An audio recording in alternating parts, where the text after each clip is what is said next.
আজকেও একটি গাছপালার ভিডিও নিয়ে চলে এসেছি। এই যে চারা গাছটা দেখছো, তেজপাতা গাছের, এটা আমি বাজার থেকে কিনে এনেছি। যদি কোনো মাটির টব থাকে সেটা যেন অনেক বড় হয় এরকম টব নেবেন, বা এরকম বড় কোনো বালতি নিতে পারেন, সেটাকে ছিদ্র করে নেবেন। তেজপাতা গাছের জন্য উপযুক্ত মাটি হলো বেলে দোআঁশ বা দোআঁশ মাটি বা এঁটেল দোআঁশ মাটি।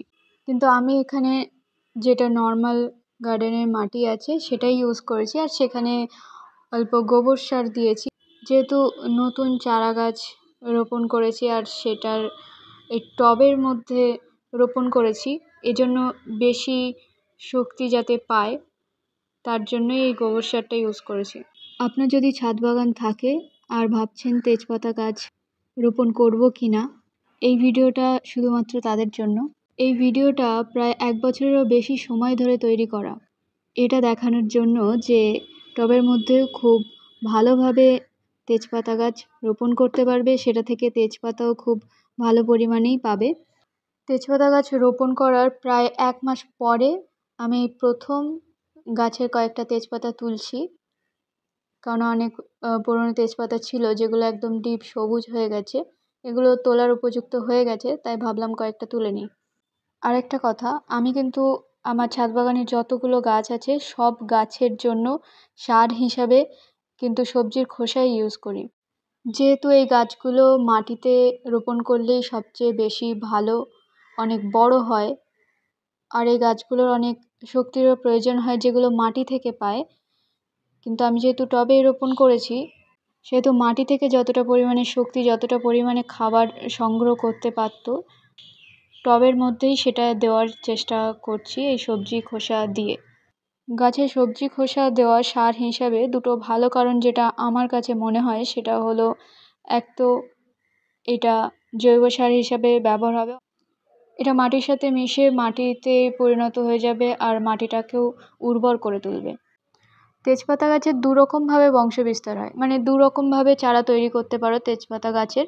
একটা হলো তেজপাতা গাছের বীজ থেকে, আর একটা হলো কলম তৈরি করে, যেটা আগেও আমার অনেক ভিডিওতে দেখেছো। যেভাবে কলম তৈরি করেছি সেইভাবে তেজপাতা গাছেরও কলম তৈরি করে এর চারা তৈরি করতে পারো। এই যে ফুল এসেছে দেখতে পাচ্ছ, এই 3 মাস পরে প্রায় ফুল এসছে, ডিসেম্বরের দিকে এই গাছে ফুলটা এসেছে। এই যে ফুলগুলো এই গাছে দেখতে পাচ্ছ, এই ফুল থেকে ফলটা আর কি হবে। সাধারণত বছরে 2 বার তেজপাতা সংগ্রহ করা হয় তেজপাতা গাছ থেকে, কিন্তু আমি বছরে অনেকবারই তেজপাতা সংগ্রহ করেছি এই গাছ থেকে, 2-3 বারেরও অনেক বেশি বার। তাতে গাছে কোনো অসুবিধা হয়নি। গাছে কচি কচি যেই পাতাগুলো আছে সেগুলো রেখে, যেগুলো একদম ডিপ সবুজ পাতা সেইগুলোকেই সংগ্রহ করেছি। শুধু এটা মাথায় রাখতে হবে যে গাছ থেকে যখন পাতাগুলো সংগ্রহ করবে তখন যেন গাছের যেই ছোট ছোট ডাল আছে সেগুলো যেন ভেঙে না যায়। তেজপাতা গাছের জন্য যেমন ওয়েদার প্রয়োজন সেটা হলো উষ্ণ এবং আর্দ্র জলবায়ু। যদি ছাদ বাগানে টবে তেজপাতা গাছ লাগিয়ে থাকো তাহলে গরমের সময় একটু যত্ন নিতে হবে, কেননা সেই সময় অনেক সূর্যের তাপ থাকে, অনেক সময় পাতাগুলো পুড়ে যায়, নষ্ট হয়ে যায়, তো সেই সময় একটু যত্ন নিতে হবে। প্রখর সূর্যের তাপ থেকে একটু সামান্য সরিয়ে দিতে হবে। 2-3 বার এই গাছ থেকে পাতা সংগ্রহ করা হয়ে গেছে, দেখতে পাচ্ছ নতুন নতুন পাতা গজিয়েছে। এরকম সবসময় নতুন নতুন পাতা গজাতেই থাকে তেজপাতা গাছে।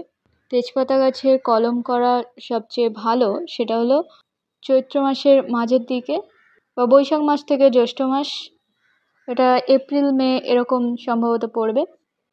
কলমটা রোপণ করার সময় যেটা সবচেয়ে ভালো সময় হলো জ্যৈষ্ঠ মাস আর আষাঢ় মাস। এই সময় একটু বৃষ্টি থাকে, তো বৃষ্টির সময় গাছ রোপণ করলে সবসময় ভালো হয়। তেজপাতা গাছের পাতাগুলো তোলার পরে একটু রোদে মেলে দেবে, তাহলেই শুকিয়ে যাবে আর একদম রেডি তরকারিতে দেওয়ার জন্য, চায়ে দেওয়ার জন্য। তেজপাতা গাছের চারা তৈরি করার জন্য যেই দুটো পদ্ধতি বলেছিলাম, একটা তো তেজপাতা গাছের বীজ থেকে, আর একটা হলো তেজপাতা গাছের কলম করে। এর মধ্যে তেজপাতা গাছের কলমের মাধ্যমে চারা তৈরি করাটা সবচেয়ে ভালো হবে, কারণ যে বংশগত গুণাগুণ যেটা সেটা আর কি বজায় থাকে। কিন্তু বীজ থেকে চারা তৈরি করাও অনেক কষ্টের। তাছাড়া যে তেজপাতা গাছের বীজ সংগ্রহ করার পরে চারা তৈরি করছো সেরকম ফলন নাও হতে পারে, তাই জন্য কলম করে তৈরি করা সবচেয়ে ভালো। আর বীজ থেকে তৈরি করলে আরও একটা অসুবিধা হয়, সবসময় বীজগুলো থেকে চারা বেরোবে এরকমটাও নয়। দেখতে পাচ্ছ এত ফুল ধরেছিল এই গাছে, তার মধ্যে এই 4-5টা শুধু ফল হয়েছে। এই ফলগুলো থেকেই তেজপাতা গাছের বীজ হবে, যেটা থেকে পরবর্তীতে চারা গাছ তৈরি করা যেতে পারে। তেজপাতা গাছটা দেখতে পাচ্ছ প্রথম যখন নিয়েছিলাম কত ছোট ছিল, এখন কত বড় হয়ে গেছে, কত ডালপালা গজিয়েছে। তো এরকম তোমরাও তোমাদের ছাদ বাগানে রোপণ করতে পারো তেজপাতা গাছ, টবের মধ্যেই হয়ে যাবে খুব ভালোভাবে। তেজপাতা গাছের কলম করা নিয়ে পরবর্তীতে একটা ভিডিও দেব, পুরোটা কমপ্লিট হলে। ভিডিওটা ভালো লাগলে লাইক করে দিও। দেখা হচ্ছে নেক্সট ভিডিওতে।